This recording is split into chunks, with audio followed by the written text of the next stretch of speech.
Well, the reason we are joining this litigation is because by joining the litigation, we're asking a court to determine and clarify what our obligations are.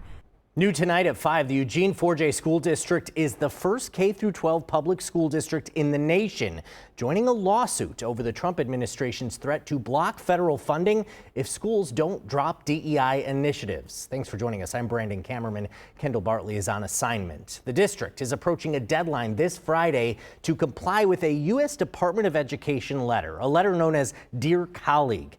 If the district doesn't comply, it could lose federal funding.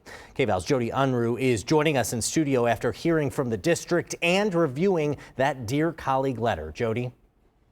Well, Brandon, I have the letter right here in my hands. It was sent nearly 2 weeks ago, and it states schools could have their federal funding pulled if they utilize any type of DEI program. Now, in the letter, the department says that discrimination on the basis of race, color, or national origin is illegal and morally reprehensible.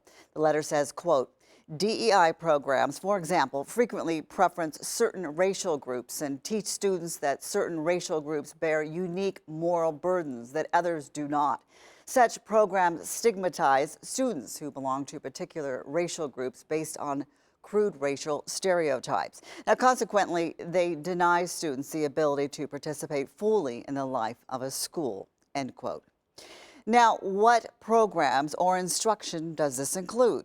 That's part of what is confusing 4J. The 4J School District is the first school district in the nation to join a lawsuit with plaintiffs that includes a prominent teacher union. For our district, we have made commitments. We've made resolutions to belonging, to equity, to the fact that diversity is a strength in our district. And that is something we plan to stand behind. It's one of the reasons we're seeking clarity from the court to tell us the extent to which this directive is lawful.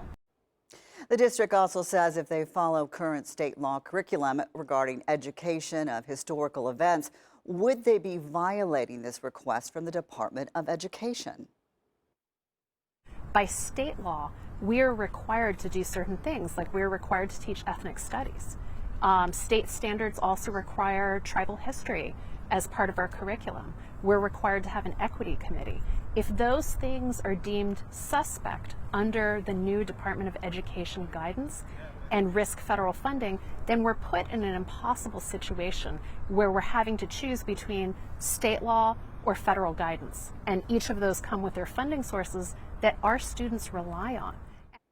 The district says their equity programs are part of their board and district goals to make sure all students have fair access to achievement and that schools are effective in reaching all students. The district says at risk now are federal funds that benefit students with disabilities, homeless students, American Indian students, and those who come from low-income families.